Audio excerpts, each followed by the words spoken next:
رب اشرح لي صدري ويسر لي امري واحلل عقدة من لساني يفقهوا قولي.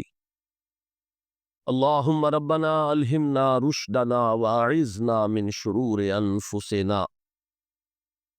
اللهم ارحمنا بالقرآن العظيم. اللهم اجعله لنا اماما ونورا وهدى ورحمة. اللهم ذكرنا منه ما نسينا وعلمنا منه ما جهلنا وارزقنا تلاوته آناء الليل وآناء النهار واجعله لنا حجة یا رب العالمین آمین۔ آپ کو معلوم ہے کہ ماہ ربیع الاول کا آغاز ہو چکا ہے، دوسری تاریخ ختم ہوئی اور آج ہم تیسری شب میں اس وقت یہاں بیٹھے ہیں۔ یہ ماہ مبارک حضور صلی اللہ علیہ وسلم کی سیرت مطہرہ سے ایک بڑا گہرا تعلق رکھتا ہے۔ حضور کی ولادت باسعادت بھی اسی ماہ مبارک میں ہوئی، اگرچہ تاریخ کے بارے میں اختلاف ہے۔ حضور کا انتقال بھی اسی ماہ مبارک میں ہوا، اور وہ متفق علیہ تاریخ ہے 12 ربیع الاول اصل میں حضور کا یوم وفات، اور اکثر محققین کی رائے یہ ہے کہ آپ کا یوم ولادت جو ہے وہ 9 ربیع الاول۔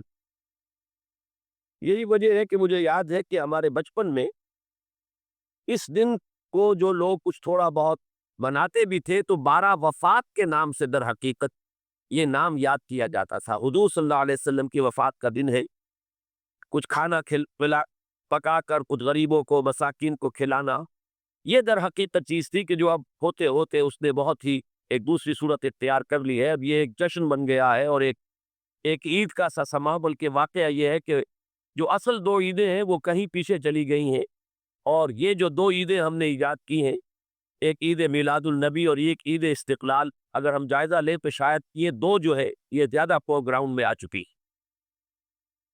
لیکن یہ کہ جہاں تک آپ کی ولادت اور آپ کے وفات کا اس ماہ مبارک میں ہونا ہے وہ ثابت ہے۔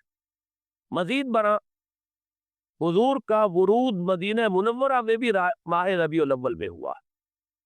اس پہلو سے اگر اس ماہ مبارک میں ہم سیرت النبی کے مطالعے کا ایک خاص موضوع رکھیں، کسی تاریخ کے تعین کے بغیر اس مہینے کی مناسبت سے سیرت مطہرہ پر گفتگو ہو، غور و فکر ہو، اور اس میں بھی عملی پہلو سامنے ہو، اتباع کا جذبہ ہو، سمجھنا سمجھانا اس لیے ہو کہ اس پر عمل کرنا ہے، تو یقیناً یہ چیز ہمارے لیے بہت مفید ہوگی اور ہمارے بہت سے امراض کا شاید اس سے مداوع ہو سکے۔ یاخذون بسنتہ ویقتدون بامرہ ثم انہا تخلف من بعدہم خلوف۔ پھر ہمیشہ یہ ہوتا، ہر نبی کا جاننے والوں میں، پہچاننے والوں میں، ماننے والوں میں ہوا ہے، امت محمد بھی مستثنیٰ نہیں۔ یقولون ما لا یفعلون ویفعلون ما لا یؤمرون۔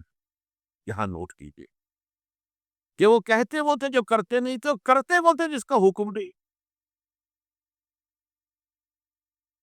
عید میلاد النبی کیا حضور کا حکم ہے؟ کیا اس کا کوئی ثبوت صحابہ سے؟ کیا ہم صحابہ کے مقابلے میں حضور سے زیادہ محبت کرتے ہیں؟ لیکن تھا کہ محبت مالا یؤمرون، جس کا حکم ہوا نہیں اس پر عمل ہو رہا۔ یہ ہے در حقیقت رسم پرستی، اور رسم کے اندر پھر اضافہ ہوتے چلا جاتا، اس پر ردے پر چڑھتے چلے دعویٰ جڑے۔ یہ دوسرا سبب ہے،